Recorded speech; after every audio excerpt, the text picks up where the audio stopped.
Amém. Mais uma vez eu cumprimento os irmãos com a graça e a paz do Senhor.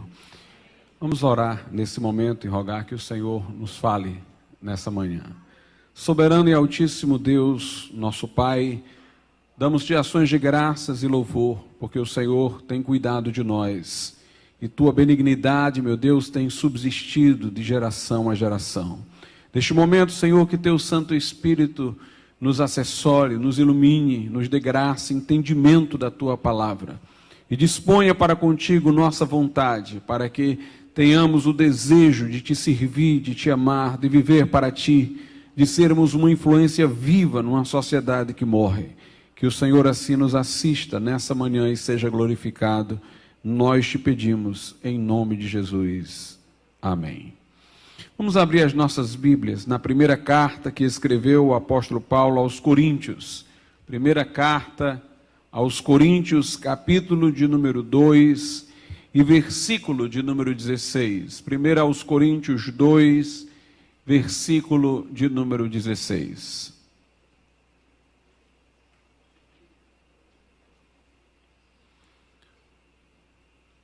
Diz-nos assim o texto sagrado. Porque quem conheceu a mente do Senhor para que possa instruí-lo, mas nós temos a mente de Cristo. Podeis assentar.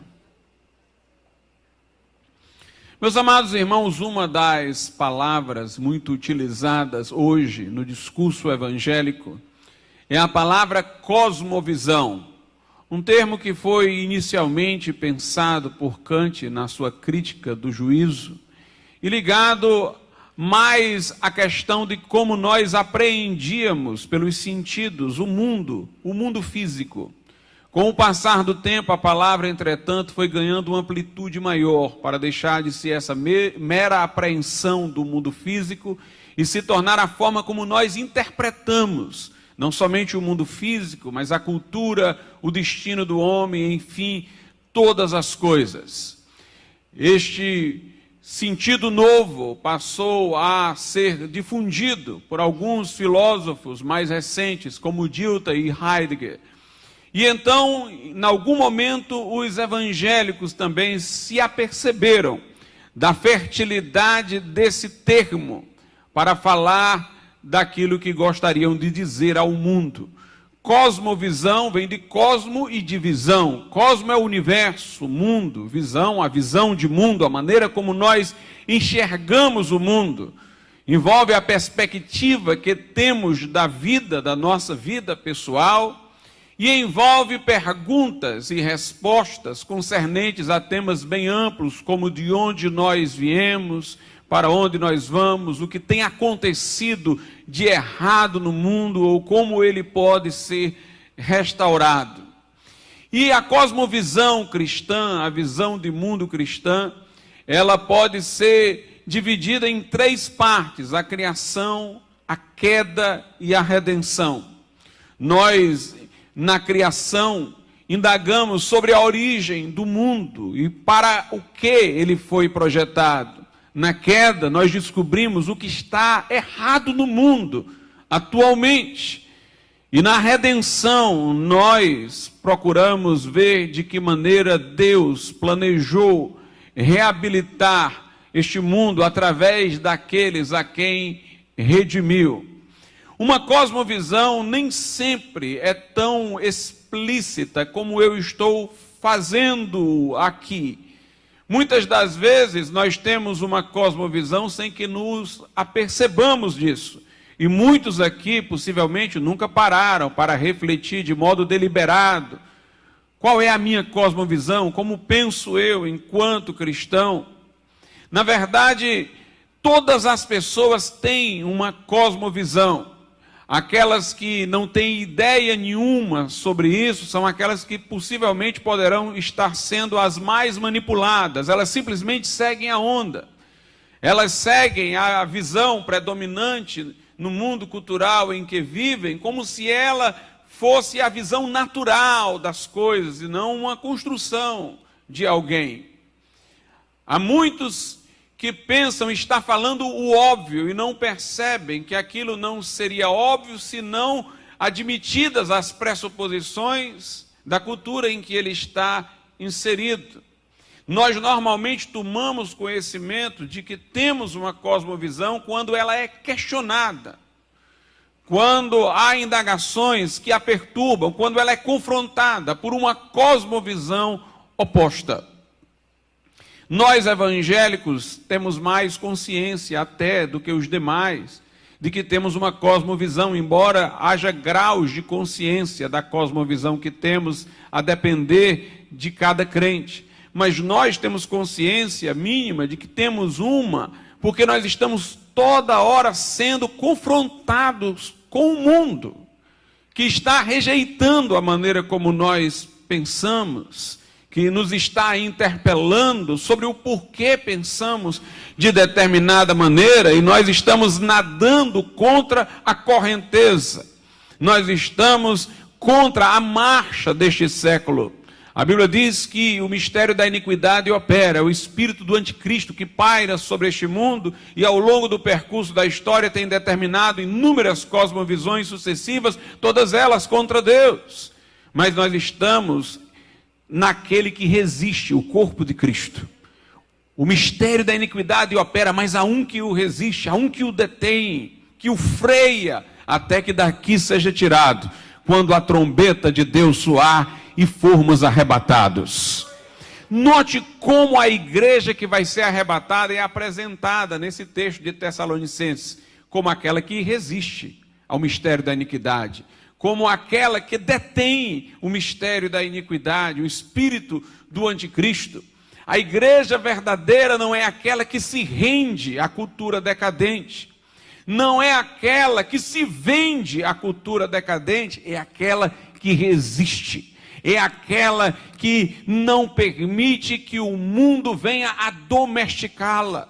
A Bíblia diz em Romanos 12:2, não vos conformeis com este século, mas transformai-vos pela renovação da vossa mente. A Bíblia fala aí em conformar, conformar vem de forma. Na verdade, o mundo quer nos dar uma forma. Hermann Doivert, que foi um filósofo calvinista, uma vez disse que poderíamos definir cultura como um poder de dar forma. A cultura é uma determinada forma que o mundo assume, o poder cultural é um poder de formar.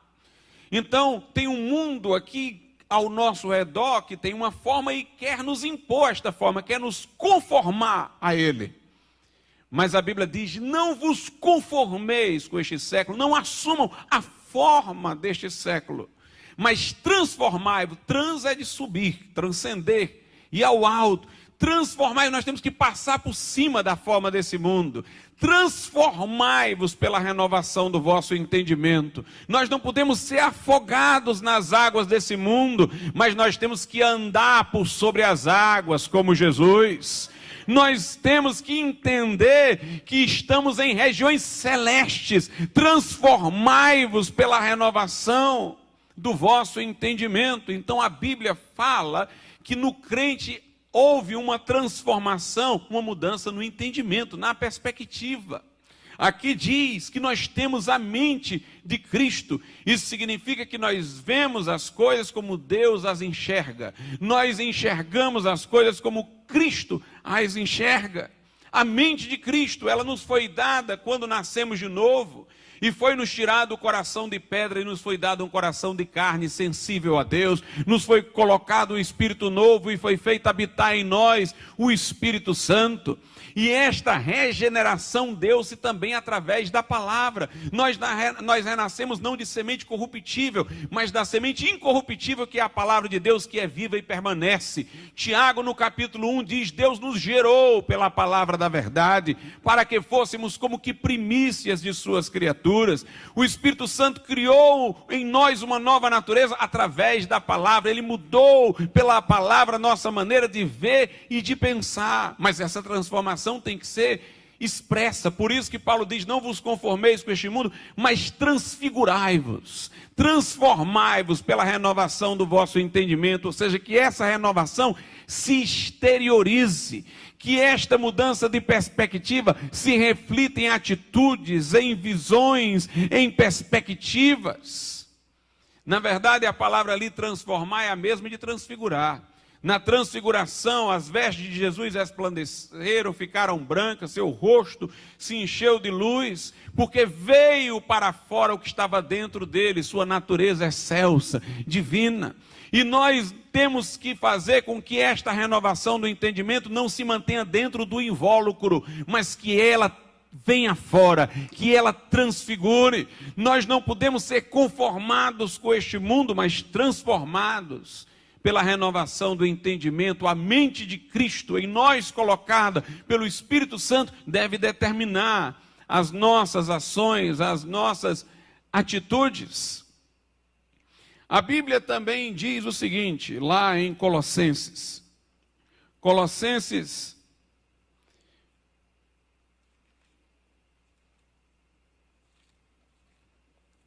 a Epístola de Paulo aos Colossenses,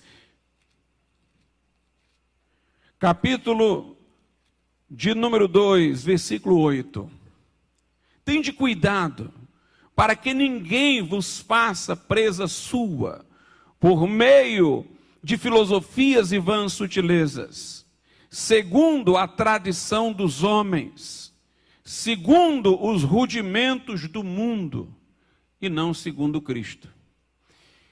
O texto aqui está dizendo que nós não devemos ser enredados por vãs filosofias e sutilezas, de maneira que venhamos pensar este mundo segundo os seus rudimentos e não segundo Cristo. Uma coisa interessante, irmãos, o homem foi criado à imagem e semelhança de Deus. Existe no seu inconsciente, diria Carl Jung, um arquétipo divino.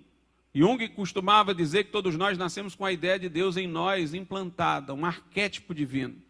E ele dizia, é tanto melhor que reconheçamos logo que Deus existe, porque se não o fizermos, poremos alguma coisa no lugar de Deus, nesse arquétipo. E aí ele lembra o nazismo, quando o Estado alemão foi endeusado com todas aquelas consequências trágicas.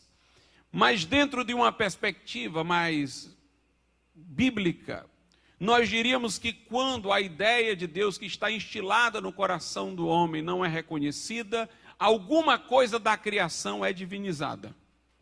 A Bíblia diz que o tolo diz no seu coração não há Deus. Note, ele não diz para o vizinho, ele diz para ele próprio, porque o coração dele está dizendo que há. Quando ele nega Deus, alguma coisa passa a ocupar o lugar que pertence a Deus. E nós vemos isso em todas as cosmovisões não cristãs. Por exemplo, disse que Freud defendeu um pansexualismo. Tudo é sexo em Freud. A criança é afeiçoada à mãe, é alguma questão relacionada à sexualidade. Ela no primeiro tempo tem uma certa rejeição ao pai, depois não e tal, é sexualidade. Tudo é explicado em função da sexualidade. Ele tirou Deus e divinizou a sexualidade. Marx dizia que tudo era fator econômico. Tudo é economia. Todos os nossos pensamentos são reflexos da posição em que ocupamos na estrutura econômica. Então, a economia virou o elemento de explicação de tudo, passou a ocupar o lugar de Deus. Quando, na verdade, nós reconhecemos Deus, nós reconhecemos também o lugar de cada ciência. A economia vai até aqui, aqui é o direito, aqui é a história, aqui é isso, porque nós reconhecemos todos esses aspectos diversos com que Deus criou o mundo e com que as pessoas constroem sua vida cultural. Mas quando Deus sai, um desses aspectos engolfa o outro. Então tudo é economia, tudo é sexualidade, tudo é história, tudo é linguagem. E aí os rudimentos do mundo são absolutizados como se fossem Deus. Nós, às vezes, ficamos rindo do paganismo do passado, que divinizava as águas, divinizava as forças da natureza, mas sem que as pessoas façam imagens, se dobrem diante delas, na medida em que absolutizam um aspecto da realidade, como aquele que explica tudo, fazem um reducionismo a um aspecto só, elas estão transformando este aspecto num ser divino. Mas nós não reduzimos aos rudimentos do mundo porque nós olhamos segundo Cristo. Nós cremos que Deus criou o homem no princípio e fez o homem com elementos lógicos, históricos, com todos esses aspectos, nenhum deles deve ser absolutizado, só Deus é absoluto. E, portanto, reconhecer isso nos impede de nos tornarmos idólatras, de, dizendo-se sábios, nos tornarmos loucos, porque a Bíblia diz ter sido este o pecado do homem. A Bíblia diz que os atributos de Deus, sua eterna divindade, se mostram nas coisas que estão criadas, de modo que os homens são indesculpáveis. Mas não tendo glorificado a Deus, os homens serviram à criatura e não ao Criador, absolutizaram a realidade criada em vez do Criador. Portanto, o primeiro aspecto a ser ressaltado na nossa cosmovisão é a criação. No princípio criou Deus os céus e a terra. Pela sua palavra, ele disse: haja luz, e houve luz. Nós não cremos que este mundo surgiu por acaso, de um Big Bang descontrolado, nem que o homem surgiu de um processo evolutivo, casual. Nós não cremos que o universo que há, o homem que está no mundo, são fruto de tempo e de sorte. Nós cremos que há um Deus criador, planejador, inteligente, que criou todas as coisas. De fato, meus irmãos, se fôssemos ser rigorosos, nós perceberíamos que os cientistas, quando presumem racionalidade na natureza, julgam que suas fórmulas matemáticas vão dar certo com o que acontece na realidade, eles estão tomando emprestado de nós a nossa cosmovisão.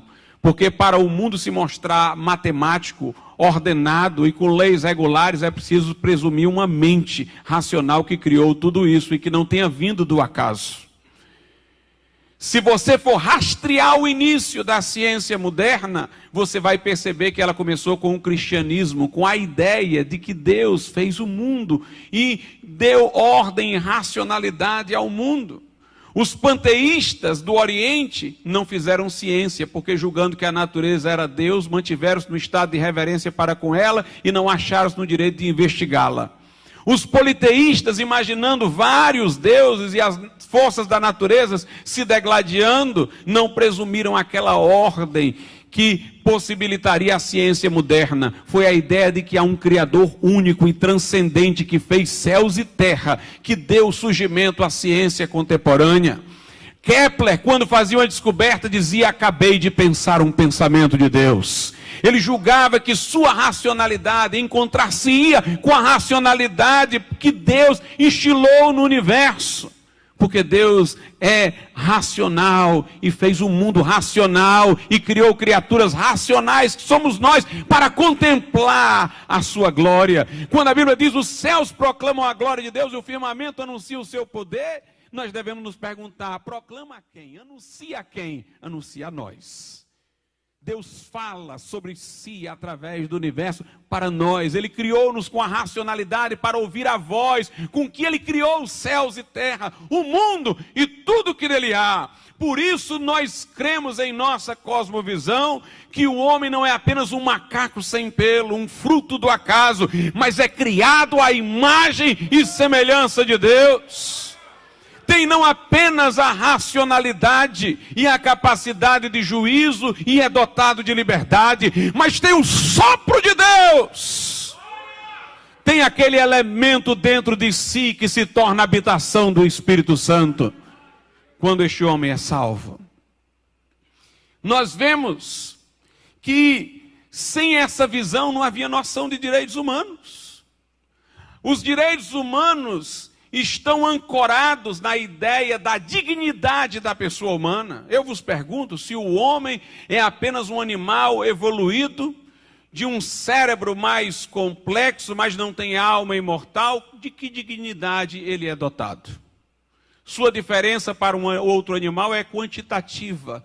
Alguns elementos a mais no corpo, no cérebro, mas não é qualitativa, ele não tem nada de superior. Se ele finda igual a qualquer animal pelo último suspiro e não tem alma, de onde ele virá a dignidade?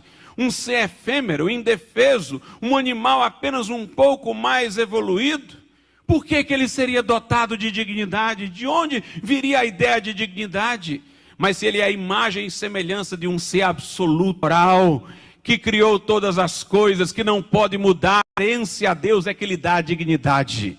Aristóteles dizia o homem é animal racional, definia o homem por baixo. Deus está acima, o animal está aqui. Aristóteles definiu o homem como um animal que tem racionalidade, mas a Bíblia define o homem por cima, é a imagem e semelhança de Deus. É a coroa da criação de Deus, feito um pouco menor do que os anjos. Este homem é que tem dignidade, maximamente no cristianismo, porque Deus se fez carne e homem habitou entre nós. Maximamente no cristianismo, porque aí da história do evangelho, Deus encarnado dá a vida por este homem. A Bíblia mostra o valor de um ser humano, quando diz, não faça pelo teu alimento tropeçar o teu irmão, porque em Cristo morreu. Criados à imagem e semelhança de Deus, Deus se fez homem como nós e morreu por nós na cruz do Calvário.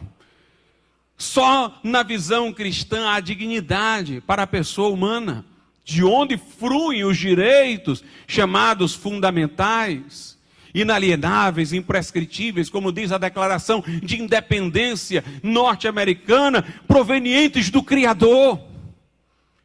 Portanto, quando o mundo fala em direitos humanos, precisa pedir emprestado da nossa cosmovisão, porque na deles ele não tem. Por isso que um crente, irmão, não pode se envergonhar do que crê. Este mundo pedante disfarça que tem uma cosmovisão que em nada depende da nossa, mas nós não precisamos de nada emprestado deles. Eles é que precisam tomar emprestado de nós. Portanto, Deus criou todas as coisas. Deus criou o homem. Deus criou a família. O relato da criação da família é uma coisa belíssima na Bíblia. Todos os animais foram criados com o seu par, macho e fêmea. O homem não. Porque o homem sendo racional, Deus queria que o homem fosse alguém que participasse da criação da mulher, não fazendo-a, mas dando sua costela e reconhecendo a necessidade de ela existir. Deus chamou os animais para o homem lhes dar nomes, leão, leoa. Foi dando, macho e fêmea. E aí ele percebeu que para ele faltava. Até o universo tinha masculino e feminino. No princípio criou Deus os céus masculino e a terra feminino. Aí Adão começou a perceber, falta o meu. A Bíblia diz, e viu Deus que não era bom Adão estar só. Não é que Deus não sabia desde o princípio, mas é que Deus agora viu a angústia do homem. Ele passou a sentir a angústia e então Deus o fez dormir, tirou dele uma costela e fez-lhe uma ajudadora idônea, à altura. Interessante, né? Alguns querem sugerir que no cristianismo a mulher tem alguma inferioridade em relação ao homem, mas a Bíblia diz que a mulher foi criada como ajudadora idônea. O que é idônea? A altura. A altura do homem. A Bíblia diz, nem o homem é independente da mulher, nem a mulher é independente do homem. Porque a primeira mulher veio do homem, mas todo homem a partir daí veio da mulher, e ambos vêm de Deus. A Bíblia diz que a mulher é co-herdeira com o marido da herança da vida. A mulher deve ser submissa ao homem, sim, mas o homem deve tentar convencer a mulher e não lhe impor. Por isso que a Bíblia diz, coabitai com elas com entendimento. O que é com entendimento? Procure convencer, mostrar suas razões. Se a mulher acompanha as razões que o homem dá, ou se o homem procura compartilhar suas razões com a mulher, a reconhece como uma co-igual, embora lhe caiba a liderança do lar. Então, Deus criou uma ajudadora idônea. Quando Adão acordou do sono, viu a mulher, chamou-a de varoa. É como eu, varão, mas é diferente, varoa. Uma relação de complementaridade. E serão dois uma só carne. E serão dois uma só carne. O casamento, irmãos, na linguagem bíblica, envolve diversidade, complementaridade e fecundidade. Diversidade porque é a união dos diversos. Por isso que a Bíblia é contra a relação incestuosa, porque é entre os próximos. A Bíblia quer aumentar os enlaces entre a família humana. Agostinho diz assim na Cidade de Deus. No princípio, Deus tolerou que irmãos se relacionassem, os filhos de Adão. Primeiro porque Adão tinha uma bagagem genética muito diferente da nossa, ele gerou todas as raças. Então, dois filhos de Adão, muito embora seriam dois irmãos, eles estavam tão distantes um do outro, em termos genéticos e tal, porque veio de Adão tudo quanto era raça, que não era como dois irmãos hoje, né? E ele diz assim também, que Deus queria ali multiplicar a espécie, fazer a raça humana se propagar, mas depois que cresceu, aí Deus proibiu a relação incestuosa. E veja a explicação dele como é maravilhosa. Ele diz, porque a partir daí a relação incestuosa passou a ser contrária ao amor. Porque se eu posso casar com uma pessoa que me é estranha, de maneira que a família dela passe a ter parentesco com afinidade comigo, a mãe dela é a minha sogra, o pai dela é o meu sogro, o irmão dela é meu cunhado, então eu aumento o enlace entre as famílias humanas. Se eu fosse casar com um irmão, eu não ia ter sogro, não ia ter sogra, ia ficar tudo dentro da mesma família. Então Agostinho diz, a partir do momento em que a humanidade se multiplicou, Deus quis fazer os enlaces entre as várias famílias. A partir daí ficou contra a norma do amor a relação incestuosa. Porque agora é mais amor, é verdadeiro amor enlaçar o estranho e aumentar a rede dos laços familiares. Então, nós vemos, irmãos, que há diversidade, homem e mulher. É interessante que o pessoal que defende casamento gay entre homem e homem, mulher e mulher, esse pessoal aí, ele diz assim, não, nós temos que valorizar a diversidade. Então, vocês têm casamento entre uma mulher, tem que ter entre homem e homem, mulher e mulher, para ter a diversidade. Irmãos, não tem valorização maior do que a diversidade do que o casamento bíblico entre o homem e a mulher. Não são dois iguais, não é parceria, é casamento mesmo. Aí que há diversidade e complementaridade e fecundidade. Esse é o casamento bíblico. Deixará o homem seu pai e sua mãe, se unirá à sua mulher e serão ambos uma só carne. Deus, portanto, é quem criou a família, quem criou a sexualidade. Se Deus disse a Adão e Eva, sede fecundos e enchei a terra antes da queda, então é porque, meus amados irmãos, o sexo não era pecado. E não é pecado dentro do casamento. Então nós temos aí a família. Hoje em dia nós vemos uma tentativa da cosmovisão predominante de desgraçar a família. Defendem a evolução, defendem um Big Bang descontrolado, sem um planejador, e querem desmontar a família na visão bíblica. Portanto, nós estamos numa guerra cultural. Nós vemos que quando Deus criou Adão, Ele o criou para lavrar a terra e cultivá-la. Na verdade, nós percebemos, irmãos, que o trabalho existia antes de o homem cair. A maldição não foi trabalhar, não. A maldição foi a fadiga, porque o trabalho é uma bênção. A fadiga interrompe o trabalho e torna-o difícil. Deus quer que nós glorifiquemos a Ele com as nossas vidas, com a nossa família, e que nós glorifiquemos a Ele com o trabalho. Inclusive a palavra cultura, que tem hoje um sentido bem amplo, vem do cultivo da terra, né? Por uma metáfora conjugada com a metonímia, ela se ampliou. E agora é tudo que o homem faz, mas inicialmente era o que o homem fazia na terra. Na terra. Então Deus nos criou para que nós fôssemos criativos, trabalhadores. O mandato cultural era dominar a terra, subjugar, e o homem deveria ser regente. Deus nos criou num jardim, mas não era para terminar no jardim, não. Gênesis começa no jardim, Apocalipse termina com a cidade. A nova Jerusalém. Porque o homem era para construir cidade mesmo. Era para desenvolver as suas potencialidades, era para trabalhar sem a desorientação do pecado. A reta final, o projeto final, não é mais um jardim, não. É uma cidade, no caso agora, a nova Jerusalém que desce dos céus. E meus irmãos, se o homem tivesse mantido fiel, eu fico imaginando, o casamento uma bênção, uma descendência piedosa, o trabalho para a glória de Deus. Durante o período da Idade Média, desvalorizaram o trabalho. Por uma influência grega no pensamento católico. Os gregos diziam que trabalhar com as mãos, trabalho manual, era coisa de escravo. Ele mantinha o escravo lá trabalhando para ele, ele ficava desocupado o dia inteiro para se voltar para a filosofia e para a política. Sua atividade contemplativa e intelectual é que era superior. Atividades manuais eram humilhantes. Na visão católica medieval, você ser do clero, dedicar-se a atividades teológicas, reflexivas, era lhe colocar em posição superior. O que estava nas ocupações seculares, o camponês, era inferior. E o trabalho dessa maneira, o trabalho manual, o trabalho mais simples, era desprezado. Mas a reforma recuperou isso. A reforma recuperou o trabalho. A reforma, irmãos, mostrou que todo o trabalho, na medida em que a pessoa entende que o talento lhe foi dado por Deus e que a vocação vem de Deus, é para a glória de Deus, é serviço a Deus. Lutero, quando defendeu o sacerdócio universal de todos os crentes, não queria dizer que todo crente é ser pregador, não, como alguém pensa. Ele queria dizer que o sapateiro serve tanto a Deus, é tão sacerdote de Deus, consertando o sapato, quanto o pregador no púlpito.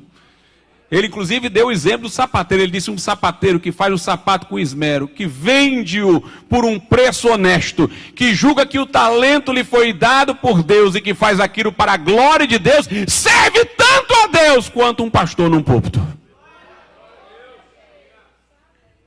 Quanto um pastor no púlpito. Aliás, Lutero dizia: um monge que dá esmola para um mendigo, pensando em contabilizar méritos para o céu, peca dando esmola. Porque não faz por amor ao mendigo, faz para ele ter melhor condição no céu. É egoísta o seu interesse. Ele diz: mas um simples crente que bebe apenas um copo d'água, mas dá graças a Deus pela água e reconhece que a água vem de Deus, pratica uma boa obra.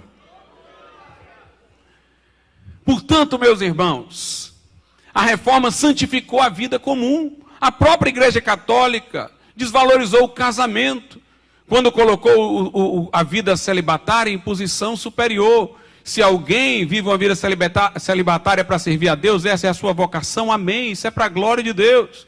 Mas a Igreja Católica fez interpretações alegóricas abusivas. Quando diz lá na parábola do semeador que um produziu a 30, outro a 60 e a 100, a Igreja Católica dizia: o que produz a 30 é o que casou. O que produz a 60 é o que enviuvou e não casou mais. E o que produz a 100 é o que nunca casou. Havia uma desvalorização da família, do lar. A reforma valorizou o lar. Os quadros com santos foram substituídos por quadros representativos da vida familiar. Já viram aqueles quadros puritanos antigos? É sempre uma família ao redor da mesa. A valorização da família, do lar. Em Lutero ainda ficaram alguns quadros, na época da reforma luterana, alguns quadros com figuras de apóstolos. Mas era bem diferente dos quadros católicos. Os quadros católicos era assim, o apóstolo como aqueles santos com a auréola aqui, olhando para cima, para você ficar admirando o quadro, olhando para ele e venerando. Os quadros luteranos era o apóstolo Paulo com o dedo assim para você. Na verdade, não era para você ficar olhando, era para você se sentir interpelado pela palavra de Deus. Então houve uma valorização da família, houve uma valorização do trabalho. Por isso que as nações protestantes se ergueram, prosperaram, enquanto as nações católicas atrofiaram. Aliás, John Wesley dizia: o grande problema do avivamento, se é que eu posso falar num problema, ele dizia, é porque a geração que vem depois do avivamento é tão próspera que se esquece de Deus. Ele diz: porque quando há um avivamento as pessoas passam a trabalhar mais, estudar mais, elas passam a ser mais talentosas. A segunda geração é uma geração próspera, aí se acomoda com a prosperidade e se esquece de Deus. Aí Wesley deu uma fórmula, ele disse: não tem jeito, onde houver avivamento vai haver prosperidade. Então a fórmula que eu dou é a seguinte, a receita da vitória: ganhe tudo que puder, ou seja, trabalhe para valer e ganhe mesmo. Depois ele disse: economize tudo que puder para não gastar superfluamente e não ficar uma pessoa que é de desperdício. Aí depois ele disse: ganhe tudo que puder, economize tudo que puder e doe tudo que puder, para missões, para o irmão necessitado, que aí você preserva o avivamento espiritual. Então, irmãos, nós vemos que a cosmovisão cristã valoriza o trabalho, a família, reconhece o homem à imagem e semelhança de Deus, reconhece que a criação veio de Deus, mas há alguma coisa de errado no mundo. Notadamente, qualquer ateu poderá, se sincero for, admitir o que eu estou afirmando: existe alguma coisa de errada no mundo. Há muita coisa que nós reconhecemos que devemos fazer e não fazemos. Há séculos e séculos que a humanidade tem utopias de um mundo melhor e irmanado, mas não consegue executar este projeto. Pelo contrário, quando tenta executar, aí vem sangue. Revolução Francesa, igualdade, liberdade, fraternidade, era um sonho utópico. Terminou não somente na guilhotina, na guilhotinagem dos padres, mas nos revolucionários se guilhotinando uns aos outros. Comunismo, agora tudo é de todo mundo é irmão. Foi uma opressão. O homem planeja e não executa, sonha e não realiza. Diz coisas bonitas e faz coisas feias. Políticos corruptos são capazes de fazer discursos belíssimos sobre a honestidade. Existe alguma coisa errada. Pode aumentar a educação, podem aumentarem os livros nas bibliotecas, pode a tecnologia aumentar, mas o homem continua com os seus mesmos desmandos, com os seus mesmos problemas. Inclusive nós vemos filosofias voltando com aparência nova, as mesmas. Porque os homens estão sempre tentando renovar a esperança de melhorar que eles não conseguem. Existe alguma coisa de errada. Os evolucionistas dizem que é alguma coisa da evolução. Pela evolução nós já somos capazes de projetar a próxima fase, mas não temos ainda os mecanismos para realizar. E aí estamos no meio do caminho. Mas isso não explica. Há duas coisas que a evolução não explica. Uma é o salto da matéria inorgânica para a orgânica.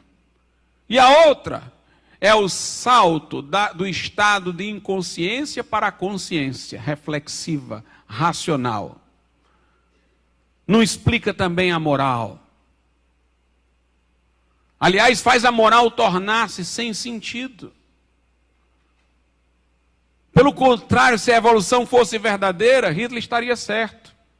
Matando os doentes, os enfermos, os deficientes, para aprimorar a raça.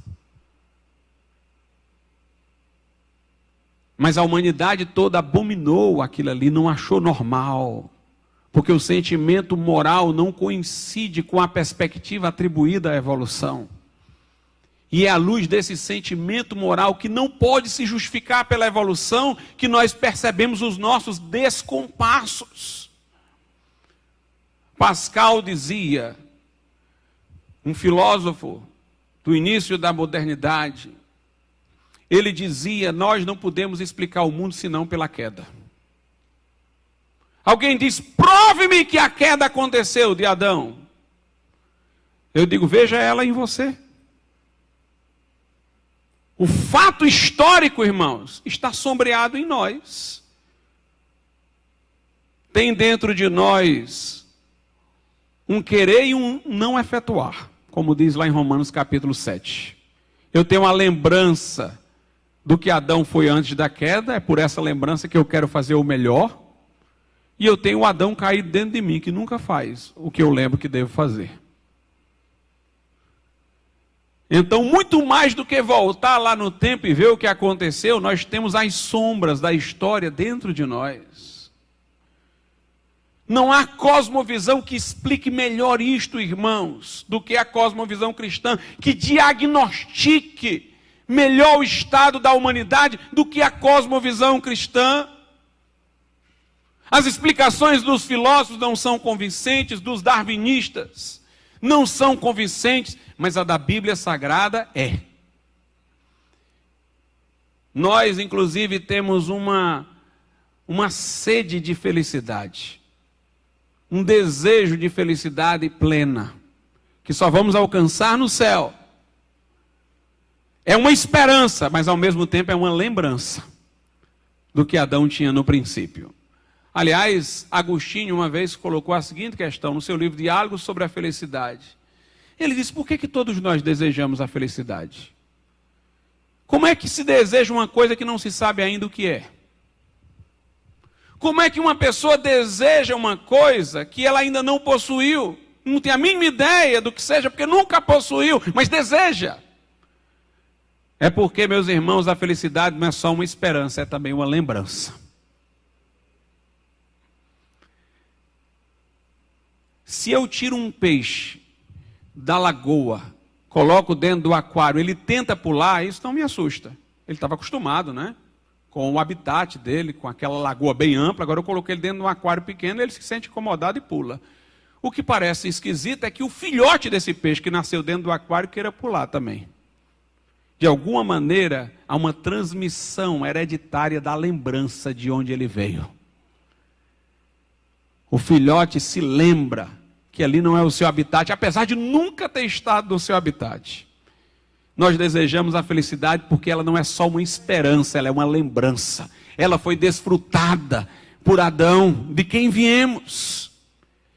E por hereditariedade nós trazemos a lembrança desse estado. Nós trazemos a nostalgia disso daí. Então, o ser humano é melhor explicado dentro de uma visão cristã. Dentro de uma perspectiva cristã. Mas não somente a cosmovisão cristã explica a origem, explica a queda, mas dá o remédio e a salvação. Deus amou o mundo de tal maneira que deu o seu Filho unigênito, para que todo aquele que nele crê não pereça, mas tenha a vida eterna. Meus amados irmãos, essa é a maior notícia que poderíamos dar ao mundo, de que Deus entrou na história humana através de Jesus Cristo. Se Jesus não é Deus, não há como explicá-lo por uma explicação alternativa. Alguém já disse que Jesus é a pessoa mais maravilhosa que existiu, mas se ele não tiver existido, os que inventaram sua história são mais maravilhosos do que ele. Porque, meus irmãos, não há homem descrito como Jesus foi. Os maiores literatos procuraram idealizar o homem perfeito, mas nenhum deles se aproximou da figura de Jesus, da harmonia que há em Jesus.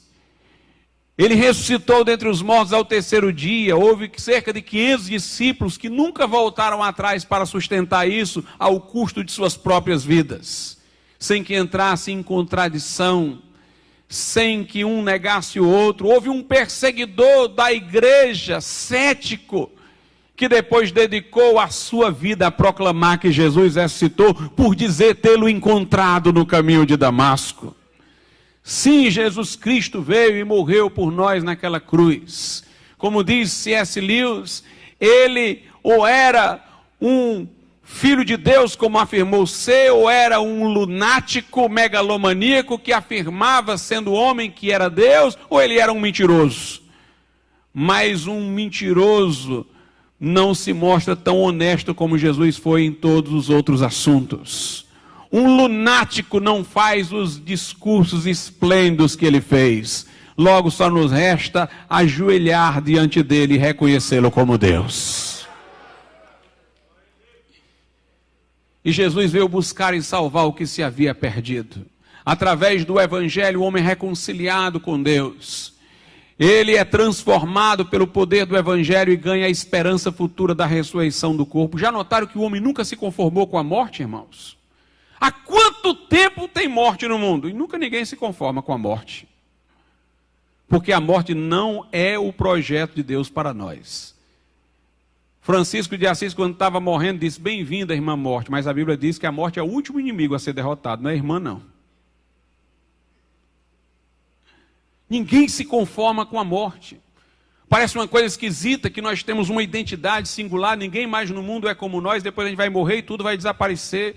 Que na fase mais madura de nossa vida, quando adquirimos tanto conhecimento e experiência, então nós nos arruinamos, morremos e nada mais existe. O homem tem esse sentimento de transcendência à morte. Até mesmo aqueles que não acreditam em Deus, eles querem fazer alguma coisa no mundo para serem lembrados. Mas lembrados para quê? Se não estarão aqui para saber que estão sendo lembrados. Getúlio Vargas se mata e diz: agora eu vou entrar na história. Ou seja, ele quis sobreviver pela história, de alguma maneira. Todos querem sobreviver além da morte, porque há esse desejo do homem. Deus pôs, diz Eclesiastes, a Bíblia, a eternidade no coração do homem. Pois o cristianismo mostra que a morte não foi planejada por Deus, que é consequência do pecado e que há um resgate espiritual, uma salvação que promete a ressurreição do corpo com imortalidade e glória. E até a natureza geme aguardando esse dia, o dia da redenção, o dia da manifestação da glória dos filhos de Deus. Meus amados irmãos, nós temos que permear a cultura ao nosso redor com essa visão. A Bíblia diz que nós somos sal da terra e luz do mundo. Nós temos que influenciar, nós temos que resgatar não somente as pessoas do pecado, mas resgatar a cultura das ideias anticristãs que estão nela. Eu vou lhes dizer uma coisa: se nós trabalharmos só individualmente ganhando almas, mas deixarmos essa cultura secular se propagar contrariamente a Deus, cada dia mais vai ser difícil evangelizar. Porque daqui a pouco o homossexual vai achar normal que é homossexual, porque a cultura já lhe deu plausibilidade para essa conclusão. E a gente vai ter cada vez mais dificuldade de evangelizá-lo. Francis Schaeffer uma vez disse: vai chegar um tempo que antes de eu provar que o cristianismo é verdade, eu vou ter que provar que verdade existe. Porque a cultura, irmãos, ela cria as estruturas de plausibilidade. Ela faz com que uma coisa seja plausível ou não. Então o trabalho de evangelização vai se tornando cada vez mais difícil, porque antes de eu introduzir o evangelho, eu tenho que criar as estruturas de pensamento que tornam o evangelho algo com sentido. Se nós ficarmos só proclamando o evangelho individualmente, mas deixarmos a cultura como está, cada vez mais nós vamos ter dificuldades. Por isso nós temos não só que pregar o evangelho, mas influenciar a cultura. Por isso nós devemos ter médicos crentes que pensem a medicina como crentes, juristas crentes que pensem o direito como crentes. E por isso que nós temos que tocar a trombeta em Sião, abrir a nossa boca, aproveitar as oportunidades, confrontar as ideologias, nos reunir nas faculdades. Nós temos, irmãos, que agir em conjunto com inteligência, com sabedoria, com a graça e o poder de Deus. A Bíblia diz que as armas da nossa milícia não são carnais, mas poderosas em Deus para a destruição de fortalezas, para destruir toda altivez que se levanta contra o conhecimento de Deus e trazer todo pensamento cativo à obediência de Cristo Jesus. Mas eu digo-vos que essa luta não é só cultural, essa luta também é espiritual. Não pensem que esta cultura criada é apenas invenção de homens sagazes, não tem demônio por trás. Nossa luta não é contra carne nem sangue, mas contra principados e potestades. Por isso nós temos que estar em oração também. A igreja do Senhor tem falhado ao longo do tempo porque ela desequilibra as coisas. Por exemplo, os metodistas, durante o século XVIII, foram uma bênção para o mundo de fala inglesa. Houve um grande avivamento entre os metodistas.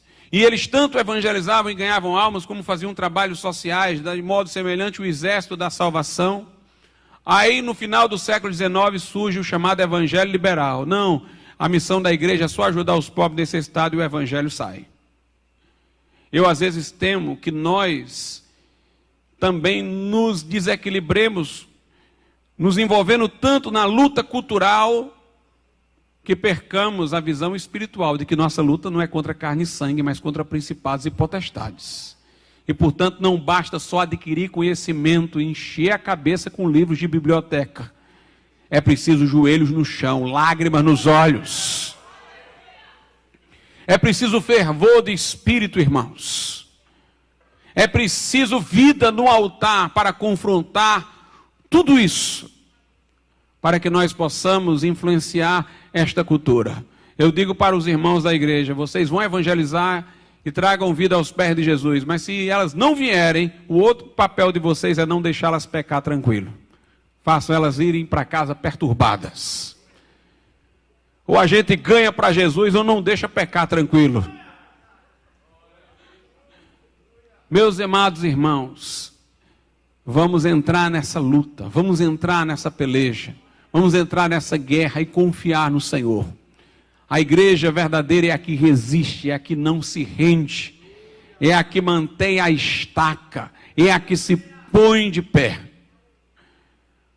Portanto, que a nossa cosmovisão cristã possa se difundir, que nós possamos fazer a mudança que este mundo precisa, pelo poder de Deus e do Evangelho, submetidos ao senhorio de Jesus. Jesus não veio só para salvar almas, não. Almas desencarnadas. Ele veio para salvar vidas. Ele veio para salvar o Pai. Você agora não era mais o pai que era antes, é o pai agora cristão, que ama seus filhos. É o esposo cristão que agora ama a sua esposa, é a mulher cristã que agora reverencia o marido. Ele veio para salvar o trabalhador, ele veio para salvar o professor, para que ele seja um professor diferente. Ele veio para resgatar integralmente as nossas vidas. E chegou a hora da gente entender que quando a gente está indo para a igreja, a gente glorifica a Deus, mas quando a gente vai para o trabalho, vai para a aula, a gente também glorifica. Nada de crente dizendo, eu estou esfriando na fé, porque eu estou estudando muito, e estou indo pouco à igreja, não estou podendo ir tanto, e estou esfriando. Não, você tem que glorificar a Deus lá, veja aquilo ali como um serviço a Deus. Onde você estiver, aprendamos a lição de Abraham Kuyper. Não há 1 centímetro quadrado da nossa vida sobre a qual Jesus Cristo não seja o Senhor. Que Ele seja Senhor integral de nossas vidas, e que possamos exalar o bom aroma de Cristo nos que se salvam e nos que se perdem. Que possamos glorificá-lo em toda a nossa maneira de viver. Quer comais, quer bebais, ou façais qualquer outra coisa, façais tudo para a glória de Deus. Tudo quanto fizerdes por palavras ou obras, fazei-o em nome de Jesus Cristo, dando por Ele graças a Deus Pai. Vamos orar. Soberano e altíssimo Deus, nosso Pai, nós te louvamos e te agradecemos pela tua palavra, poderosa, eficaz, que dirige os nossos passos e o nosso caminhar. Que possamos por ela nos pautar, meu Deus, e andar em obediência sob tua luz. Ajuda-nos a influenciar essa geração, a impactá-la com o Evangelho, que é o poder de Deus para a salvação de todo aquele que crê. E isso nós te pedimos gratos, em nome de Jesus. Amém. Eu gostaria mais uma vez de convidar os irmãos, dia 27 de agosto, lá na FACET, o culto da Comunhão Universitária Evangélica. Dizer também que os livros de que falei já estão ali para aqueles que desejarem adquirir. Tem um livro, A Reforma Protestante e o Estado de Direito. É como a Reforma Protestante impactou a noção de direitos humanos, a noção de Estado de Direito, o constitucionalismo contemporâneo.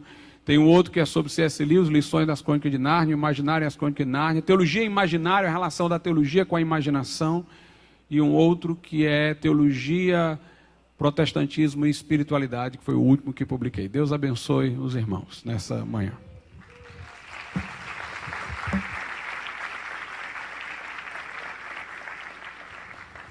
Glória a Deus, amados. Eu quero aproveitar aqui, amados, e pedir que os irmãos sempre se lembrem do pastor Glauco em suas orações, né? O pastor Glauco, ele tem sido uma referência aqui em nossa cidade, na defesa da fé, né? Na defesa dos princípios bíblicos. E ele já foi muito confrontado, né, pastor? Já foi literalmente atacado, mas ele não arredou 1 milímetro, né, pastor? Porque eles sabem quem ele tem crido. Então, quero fazer esse rogo aos irmãos, pedir que sempre lembrem de orar pelo pastor Glauco, que sempre que nós precisamos, está à disposição. Eu já tenho um convite para fazer para o senhor. Mais um, né? E que Deus em Cristo lhe abençoe, pastor, no seu ministério, poderosamente. Amém?